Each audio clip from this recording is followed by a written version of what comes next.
there. Let's go to our main man, Chris Franklin, set to join the show on Birds 365 today from NJ.com. Make sure you guys follow him at C Franklin News. He joins us right now. Chris, welcome to the show, man. How you doing in this Monday edition of Birds 365?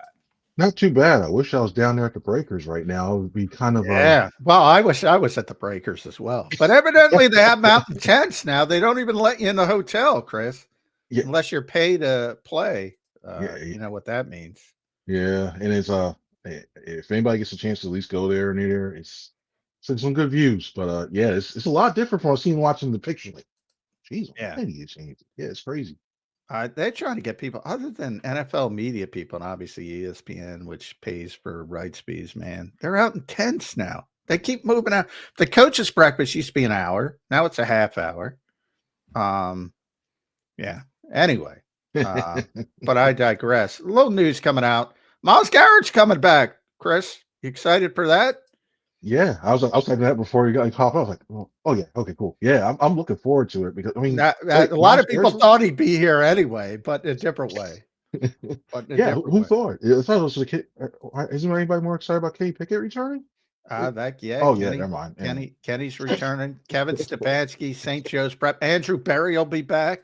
Try to figure out the difference between Andrew and Adam, which is always difficult. Yeah, so a lot of intertwining between the Eagles and the Browns, and they've been here before, and the Eagles went out to Berea, so that'll be fun in training camp. It's always fun. People get sick of practicing against each other, so that'll be fun. I guess we got to talk about the Tush Push. I can't wait till this is over, Chris. I can't wait. I don't think it's going to be over. Eventually, here's my take, and I'm going to get your take. I think it's a horribly structured rule. I think the proposal's stupid. It's written poorly. I don't think this one's going to pass. Ultimately, I think they're going to remove pushing from the game, which it was, prior to 2005. I think they brought it back. I think they're going to remove it from the game, but they're going to remove it in an all-encompassing fashion, not just the tush push. In other words, you can't push running backs inside the 10. For receivers downfield, you can't run up and push him. I think eventually they're going to remove it from the game, but it's not happening this year. What's your thoughts? I feel like I'm covering local government again, or like Congress or something, with all the lobbying going on. I know. And you're right. The proposal was intentionally vague. It just seems like, okay, make it vague enough so that everything's eliminated. Nobody knows what it is. Just stop the Eagles from doing what they were doing with this. And I'm just tired of it here this every year in terms I'm with you. I think it'll stick around for a couple more years. I think the Eagles have the votes. I think it's going to be close, but I think the Eagles have enough votes for it to continue if what we're hearing comes out on there. Overall, you're right. I don't have a problem with the push aspect of it. I have the problem with, I've seen it in a couple games around the league where there's a difference between a push and a carry, where people literally lift up a guy when they're pushing and then move that way. Well, that's technically bad. That's technically a penalty if they call it. You have to call it. You have to call it. You can't pull or you can't carry, but you can push. I go back to the Bush push in college. I remember watching that live, and I'm like, boy, I'm thinking there because I've been watching football for years, and you know the days, Chris, when you used to be able to, as a defensive player, you used to be able to stop, forward momentum, and they blow the whistle and the play be done. And I'm watching that game. That was a very exciting game. Was USC against Notre Dame. Notre Dame stops Matt Leinart, at the 1 yard line. I think the game's over. What a game. I'm like, wow, that was a hell of a game. Nope. They didn't blow the whistle. And here comes Reggie Bush. And they, after about 15 seconds, they finally get him in. I'm exaggerating. They finally get him in the end zone. I'm like, and I felt deflated. And I don't give a shit between those two teams, but I'm like, yeah, that doesn't work for me. I don't know why they put this in the game to begin with. It's like, get it out. But it's got to be entire. It's got to be the whole encompassing thing. Yeah, because then people call it a rugby play, but then you start to really look and go, okay, what happens to quarterback sneak? Are we going to outlaw the actual quarterback sneak? Because technically that looks like a rugby play, except you just don't have anybody pushing behind there. You got the lines going back like this, and you try and push that way. Look at rugby. You got a similar thing going there. It just opens up with it, and then also it comes to the fact that why are you penalizing a team doing something so well? That's almost like saying like, okay, we're out of the RPO, you guys are doing it well. Well, stop doing that. Do you see anything about saying like when you look at Air Coryell, look at all things, you guys are throwing the deep ball too well. You guys stop that. It just seems like it's a knee-jerk reaction from some teams that Packers that seem to have an issue with trying to stop it, and they're mad about it, so just want to throw it out there. And if that's the case, we would have lost a lot of stuff. I mean, what's next? Would have been lost a Wildcat because the Miami Dolphins were doing it so Yeah, the well. Wildcat. Yeah, people couldn't stop that. You're right about the RPO. When the RPO first showed up, I remember Clay Matthews with the Packers and Colin Kaepernick. It was like his head was on a swivel. He didn't know what to do. And eventually people figured it out. So to me, it's not about the success or non-success of the play. I think the best quarterback sneak team next year, even if it's banned, will be the Philadelphia Eagles. They were the best quarterback sneak team before the tush push.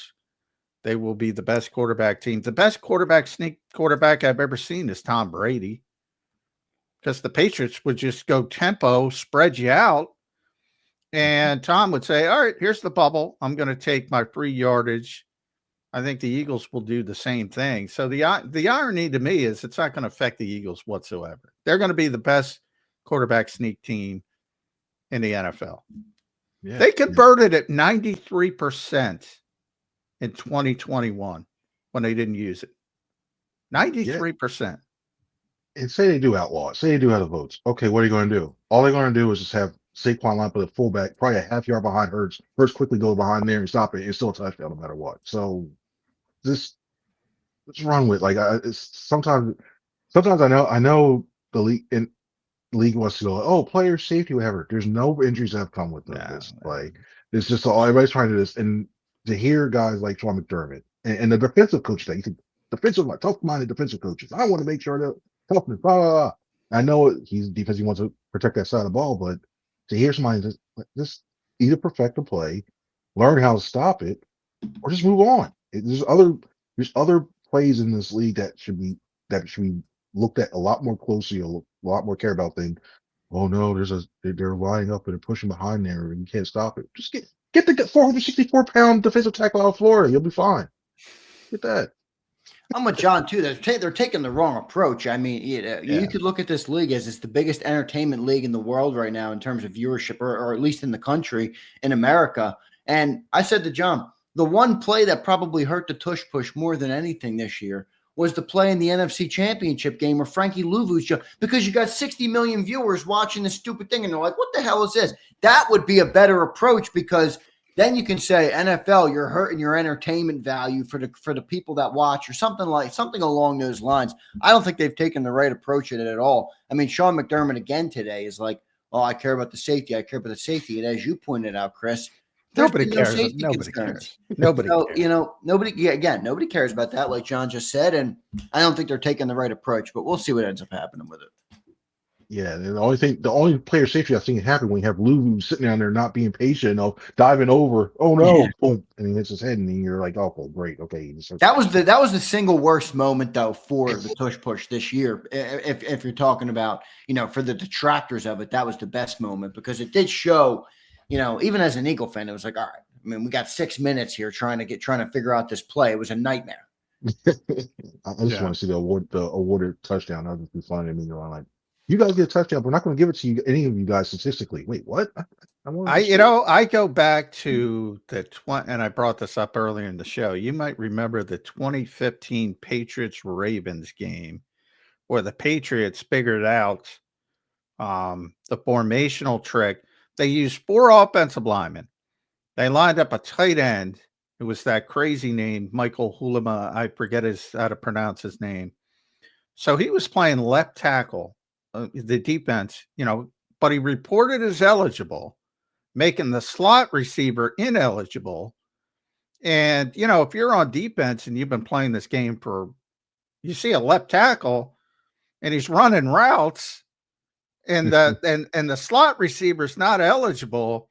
So John Harbaugh lost his mind on the sidelines. He's like, that's illegal. But it wasn't illegal. And, Bill Belichick was just smart enough to look at the rule book and say, I got this in my back pocket. And what impressed me about that the most, Chris? He had his players ready to do it. Never did it before. This was a playoff game. Never did it before. And he just rolled it out. And he had his players prepared to not have penalties, to do it, to understand what was going on. But guess what? The NFL banned it that offseason. They said, no, this is not what we wanted. You're, sort of the spirit of the rule. And they changed it because of the entertainment value of the game. They don't want that nonsense going on. I don't have any problem with them changing this, but you got to do it the right way. You can't say, just that's simple. That would have been my proposal, Chris Franklin. No pushing of offensive players. Bang. That's it. End of conversation. I still look at it as a way, like I still look at it, even the formation, like if you want to call it tight with the formations, even just what we see them call it tight. If you want to legislate it that way, okay, fine. Make sure everybody's perfectly, make sure everybody's lined up the right way. Okay, fine. I still don't see a problem because when you look at it, even though you have those yards after catch, it means you're going to outlaw wide receivers with after catch, they're throw them that way too. You're going to have the quick or you can get rid of that by just having a quick whistle. Like there's ways you can get around it without having to outlaw the play completely. Just go call a whistle. It's a judgment play with the official. Okay, you go blow the whistle. And you don't know people don't like judgment plays, though. That's part of the problem. Whereas I think it's pretty, it's pretty clear. Like I went back because I could not remember in 2005, prior to 2005, pushing was illegal on offense. And for some reason, they decided to make it legal. And I went back and I looked because I couldn't remember. And I said, why would they open this Pandora's box? And they claimed it was too difficult to legislate, to referee. It was too difficult. It was too subjective. I'm like, pass interference is subjective. If somebody's pushing a guy, it's the least subjective thing in football. You say, all right, penalty. I don't get this league, Chris Franklin. It's all about what the network's like. It's all about what Goodell likes. It's all about what it's supposed to be what the fans like, but we all know that because if that's the case, ticket prices and concession prices wouldn't be where they are right now. So you go to the first two, and I just think it's one of those things where it took a long time. And you mentioned the whole NFC Championship game. I think that was the real one where everybody was sitting there watching, going, "Yeah, that was a problem." Well, can't really have that and all that stuff. And it gets us talking like it is. And if anything, I think it was kind of a blah owners meeting beforehand, where the only thing was, where's Aaron Rodgers going? Which team is he going to sign to? I think this livens up and helps the coverage a little bit more because when they had this, we don't know, we don't have to, and it kind of got out with some of these networks and the league and all that stuff. Will they legislate? Will they not? I think it livens it up a little bit now too. It's got to the point where we're all looking like, okay, what's going to happen? What's going to happen? I think that was another fact. Like I think it's going to be passed again. They're not going to. The system's going to be legal still after this one. I think. I agree. I think the worst for Eagles fans that don't want it to be banned, I think the worst scenario is it gets tabled, because if it gets tabled, that means they don't have enough votes. They know they don't have enough votes, but they want it to pass down the road, and then it goes in. They'll table it, and then it'll go to the competition committee. They'll rework it. They'll put it up in May or July, whenever the next, and it'll pass. That I think. So if you see the word tabled, I think that's a problem for Eagles fans that don't want it to be removed from the game. That's what happened. Yeah. I'm sorry. I'm saying sorry. That's what happened with the Eagles proposal when they decided 4th and 15 or 4th and 20 or what have you for the onside kick. The league wanted to have an alternative rule for an onside kick, but they didn't want to outlaw for a while, so they tabled it 2 straight years. So yeah, you're right. If they do say, you know what, hold off on it, or they withdraw it to save face, so that way it's not officially knocked down, then they have some steam and they'll revisit it again.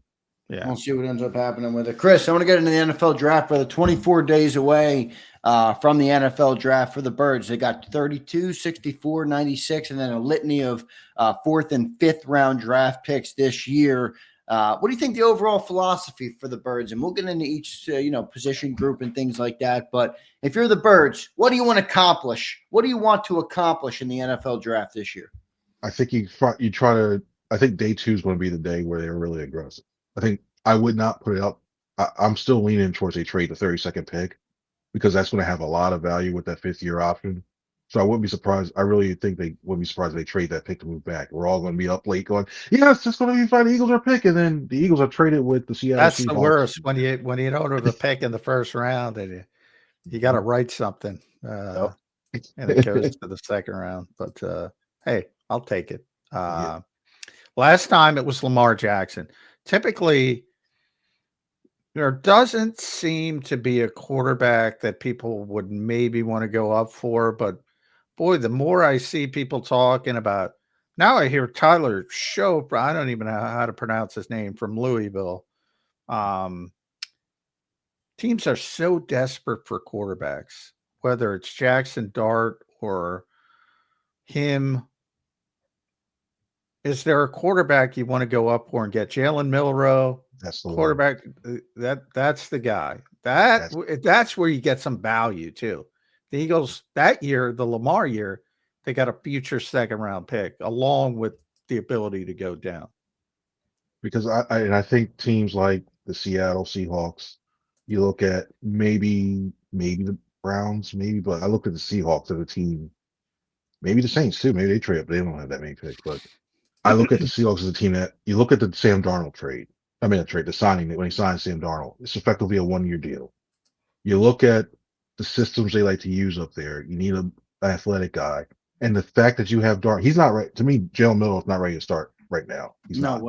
No way. But you have Darnold there for a year. Seattle has, I think, 2 second-round picks, and they have, I think, a bunch of other stuff you can use in that one too.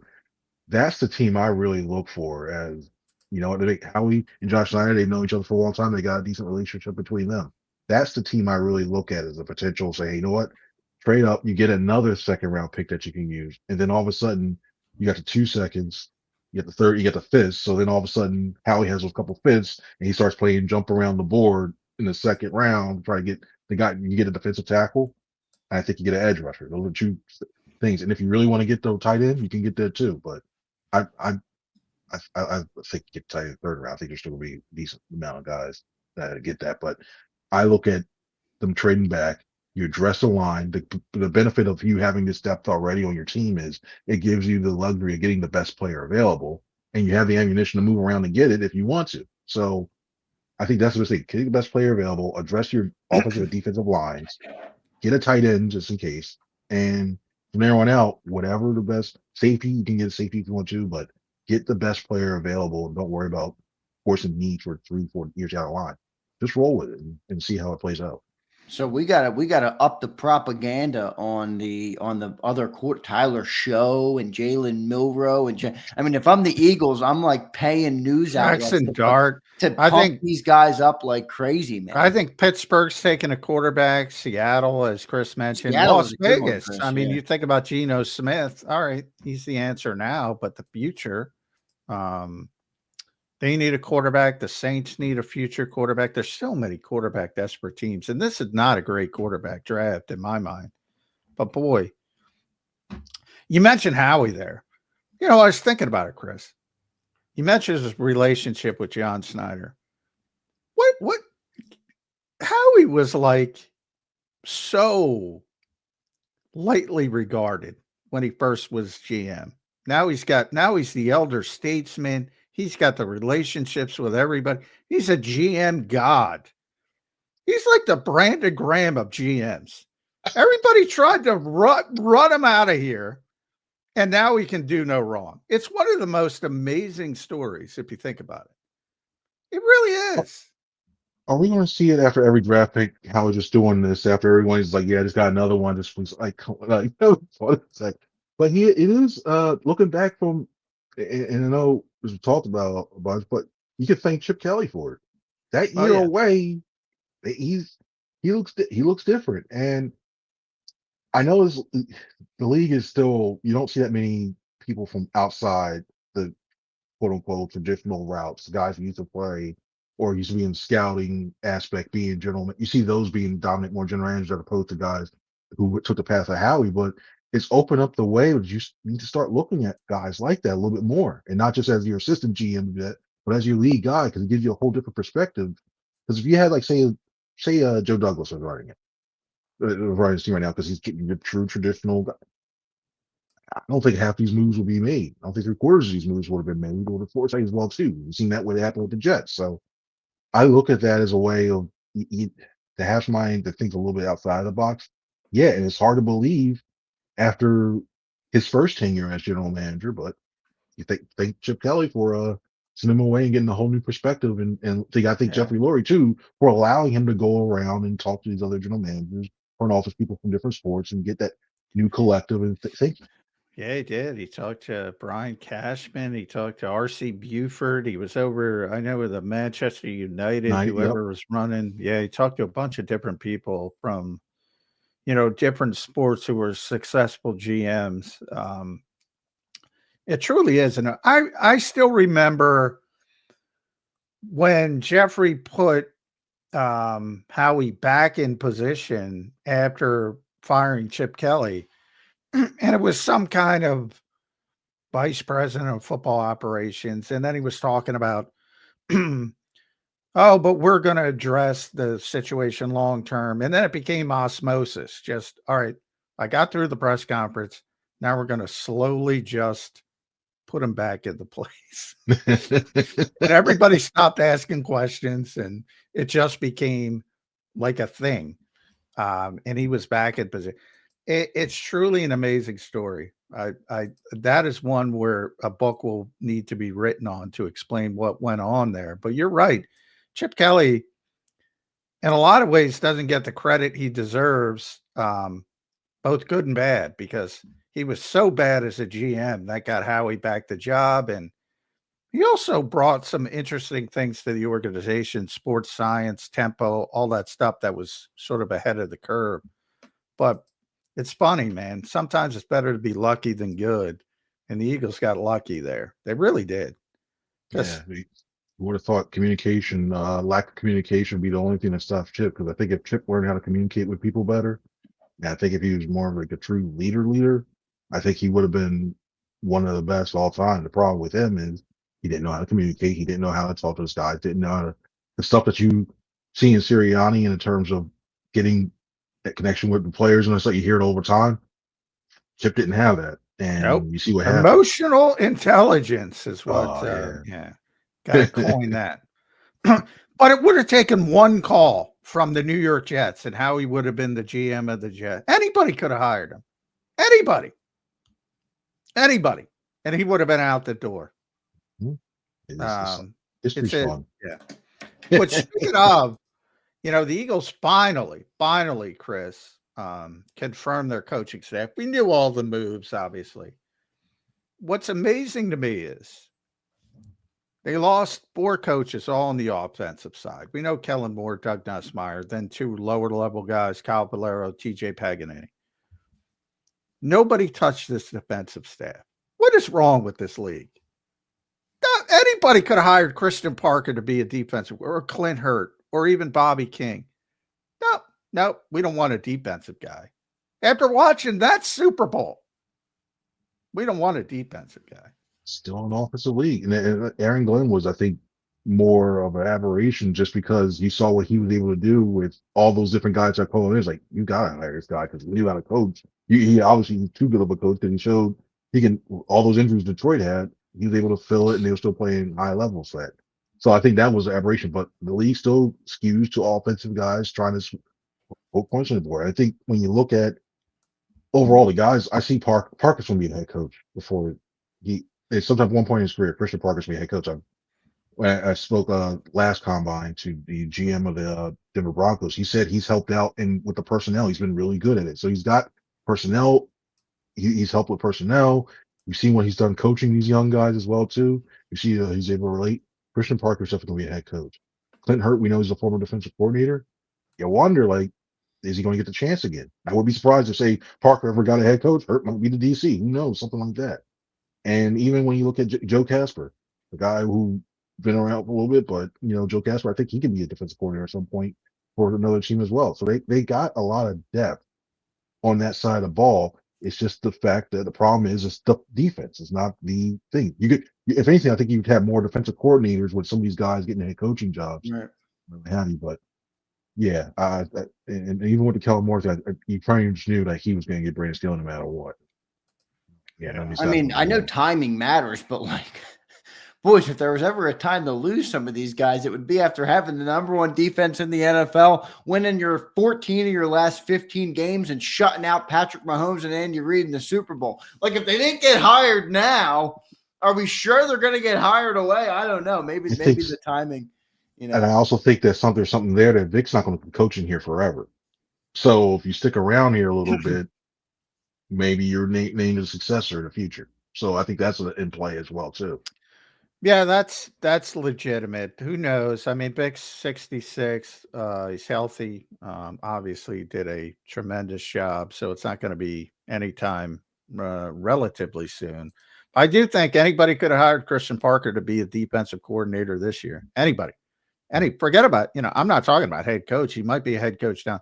I'm saying defensive coordinator. I would have hired that guy coming up this season. Mm-hmm. Yep. One of these crappy teams. And yep. I mean, Christian, I'm sure, he would love to think about replacing Vic somewhere down the road. But if he got an opportunity to be a defensive coordinator this year, he'd be gone. He's an ambitious guy. He wants to go where he wants to go in his coaching career. I'm amazed. Kellen interviewed him. That, to my knowledge, that was his only interview. I don't get this league, Chris. A lot of times I don't get this league. And you think, especially with how a lot of these teams are now going with a lot of younger guys to start out with at a position in an area of need, the secondary, with as much passing game is emphasized, you would think you have a guy like that to help translate it, help the transition from college to the pros, help make things explain things, simplify. Because when you look at it, a lot of these guys are just teachers. That's all. They're just teachers who get paid a lot to do this, and he's been a really good teacher to a lot of those young guys. You look at his track record, Quinyon Mitchell. You look over with the Broncos, Pat Surtain, all those guys that you see in the cornerback tree that he's helped develop, and you look now, it's like, you don't see this guy, what he's able to do. I know defensive coordinator, you get to look at the whole entire thing, but even though you hear a lot of coaches saying, "Wow, I got to look at the whole entire like the defense or side of the ball." They look at, they still go back to where they made their way about where they grew up with, and they're going to look back at the cornerback. So, Christian, he look at the whole entire defense. Well, what's going on with these cornerbacks over here? No, think about doing this or this or this. And so I think overall, he brings a lot to the table. And the fact that nobody has been willing to really go outwardly and try to snag him up helps the Eagles, but I have a lot of questions about why. It's just crazy. Yeah, I'm with you. There's so many bad defenses in this league. And I don't know. After watching what that defense did in that Super Bowl against that opponent in this era. That's what I mean. If not then when? Yeah. All those guys deserve credit, but I do think Christian is sort of thought of as the next guy after Vic. And that would have been my first call, and I would have waited. I know a lot of teams don't want to wait, and what are you doing in the offseason? Why can't you wait? Right. Why rush 3 weeks for a 3 or 4 year decision? I mean, I'm with you, John, but that's the world we live in. Yeah. Anyway, at C Franklin News, make sure you follow Chris on the X platform. Read him at nj.com. Does a tremendous job there, doing everything now. Eagles, Jets, Giants. It's all encompassing for Chris Franklin. But I don't want to bring everybody down by talking about the disaster that is the New York Giants. So my last question will be on the young players here. You see what the Eagles are doing. They want all these young players to step up. Tyler Steen, Moro Ajomo, Kaylee Ringo, Sidney Brown. Those are the guys in the conversation to be starters. Did I miss anybody? I don't think so. Jalyx Hunt. I'll throw Jalyx Hunt in there as well. Yeah, Dallas is still here. So Yeah. I'll throw Jalyx Hunt. So those 5 guys, give me who you're the most excited about and the guy you're like, this is probably not the answer. Jalyx Hunt's the guy I'm most excited about. I'm really excited about it because he reminds, and don't take it away. Like he reminds me in a way you could have used Javon Curse back when Curse was really going big. Ooh, as a joker. Like you move him around, you move from the edge. He's got smart guy too. Cornell played defensive back. Yeah. And that's the key too. It's the defensive back. Because you know how sometimes these edge rushers have to drop back into coverage. You manipulate the look the right way. You get him dropping back. He can be effective in that aspect too. I think there's so much you can use with Jalyx Hunt. And you saw for a guy who was supposed to be a developmental guy who's supposed to be redshirted, not see the field, and to be thrown into it, and to be as effective as he was early on, I think he could be really, really good. And the sky is just keep getting better and better and better. So I look at the potential uses he can do there. The one I'm still worried about is Steen. I'm with you. Because he had trouble beating Becton out. And Becton was really good, but still, he had trouble beating Becton out. He's got the experience of being in a competition now. But the fact that you gave up CJGJ for Kenyon Green and a late round pick, they're going to try to look at Kenyon a little bit more. So I'm worried about, is he able to even beat Kenyon Green in this? So in essence, you don't want it to be a wasted 3rd round pick in a sense. I know it won't be a waste because he started some games for you and have you, but I don't know. I hope you see him become a guy that could take over his job and say, you know what, I'm not going to let this happen to me again. And I just look at his pass blocking is the way he needs to be in his 4th year. I think it's the 3rd year now. He needs to be a guy who's shown that he's made a marketable improvement in that area of his game.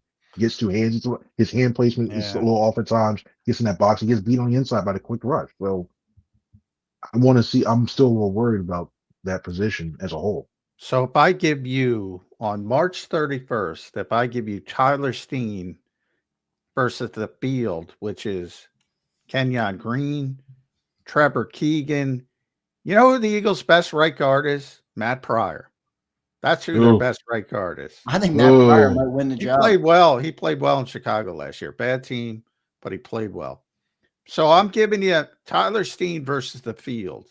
Tyler Steen, Trevor Keegan. Taking field. I mean, we could take Trevor Keegan. Yeah, I've never seen him, but I'm taking the field. I'm taking the field, and it's a draft pick. Field draft pick, yeah. All right. That's 2nd round draft pick. That's not a bad idea. Donovan Jackson. That would probably make Tyler Steen the first bad 3rd round pick in a little bit for him. I still think he could help you as a swing tackle. I think he's more comfortable at tackle than he is at guard. Yep. Make him the swing tackle. You make Kenyon the swing guard, and then you roll with that. And Keegan, you hope you see a little bit more than that, but I don't know. I still think he's behind those guys just a bit heading into this season. I still think he's behind. I hope he's proven wrong in OTAs and training camp, but I still think he's behind those guys. We'll see what happens. Chris, thanks for joining in, brother. We appreciate you doing it today. We know you're covering those other teams, but there's nothing like covering the Philadelphia Eagles. We know that, brother. So good job today. Make sure you guys follow Chris at C. Franklin News. Read all his work at NJ.com. Chris, well done, man. We appreciate you joining in, and we'll talk to you again soon. Appreciate it. Wish it was just the Eagles. That's a whole other story. Thank you, guys. I wish I could cover the mess that is New York football. I think that would be fun. Well, I was going to ask you, is it more fun to cover a team that's so damn good or to cover the bottom dregs of the league? Because you always have something to talk about when a team stinks like the Giants and the Jets. I kid you not. I broke it out, and I'm not making this up. I broke it out in how the stress that has been dealing with those New York teams. So I'm like the Eagles stuff. I'm like, I'm not making that up. I have had. If I was dealing with Giant stuff, I'd also like, here we go again. So I'd rather the Eagles. Yeah, it's like a treat to get to the Eagles portion of your work. All right, brother, we appreciate it, man. Thanks, bud. Thanks, guys. Appreciate it. All right, good stuff from Chris. I love the Jets. It came out today. I think Rich Amini is a great Jets writer. was talking about how excited the Jets are about Justin Fields. Like, Huh. that's where, Well, it's funny because I like who'd they hire as their coach? Is it Aaron Glenn? His name is. yeah. Yeah, I like him, man. I was hoping he would have some success, but I am. Well, he's an not. old Jet. He was a great player. I know, and I think he has a chance, but I am not a Justin Fields guy. It's hard for me to hitch my wagon to him. That's for sure. Yeah. I remember back in the day when Howie was the Eagles were going to play Avonte Maddox outside. And they said he can, Avante's very small to play outside. And it didn't work. But he compared him to Aaron Glenn, who was an undersized outside corner and ended up being a Pro Bowl player. You don't see that very often. Great player, Aaron Glenn. Good stuff there, Johnny Mac. John, just a couple of minutes left today, brother. What's the week look like outside of these owner meetings? It's nothing after that, right? And then we're just kind of into 20 something. No, then you're back to you're in full draft mode. So we'll hear a lot about player visits. They're probably not going to be much of that over until Howie gets back, which will be Thursday, Wednesday or Thursday. So, yeah, it's all about the league meetings this week, all about tush push, overtime, 18 games, all that kind of nonsense. Eagles with the overtime proposal, kickoff rule. What they should have done last year, I think they're going to do this year, and that's going to be, if it's a touchback, they're going to move it out to the 35, and that will force people to kick more of the kickoffs in the landing zone because they don't want the offense to start at the 35. So that'll that might bring the little bit of the kickoff return back. So yeah, big over legislation week in the NFL. Yeah, that's always boring, but I guess it's a necessary evil in the offseason. Johnny Mac, great show today, brother. Appreciate you doing it. 24 days away from the NFL draft. It's been 50 days since the Eagles won the Super Bowl. So here we are in the middle mode here, getting ready for the draft, and then we'll be full swing ahead on the way to the 2025 football season. Johnny Mac, great show today, brother. Your final thoughts, then we'll let you run. We'll talk to you tomorrow on Birds 365. All right, I got to get all pushed out. I gotta text some people and see what the hell's going on down there. So yeah, it'll be a league meeting day for me from afar. Good stuff, Johnny Mac. John, thank you, brother. We appreciate you doing it. We'll talk to you tomorrow on Birds 365. All right, thanks everybody. All right, good stuff there from Johnny Mac. John McMullen, the #1 Eagles beat reporter in town, my co-host here on Birds 365. Make sure you guys follow him at JF McMullen on all his platforms.